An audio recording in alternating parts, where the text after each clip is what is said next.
nace Galiza pola Paz, unha plataforma integrada por diferentes colectivos que amosa o seu total rexeitamento á intervención militar rusa en Ucraína, pedindo a retirada das tropas e o cese dos ataques, o tempo que reivindica a diplomacia como única vía para a resolución do conflicto. A plataforma, que aposta polo diálogo, pide a retirada inmediata das tropas españolas enviadas e que se acabe co envío de armamento.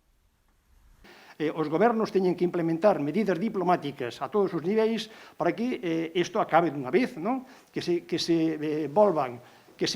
respeiten os acordos de Minsk, e que se volva a legalidade internacional, que se respeten os dereitos humanos en todos os sentidos e que, en todo caso, o papel do Estado español, que nos importa a nós, non sexa un papel beligerante, non sexa un papel de apoio a, digamos, meter máis lume no que é a guerra, senón, máis ben, de utilizar vías diplomáticas para que o conflito acabe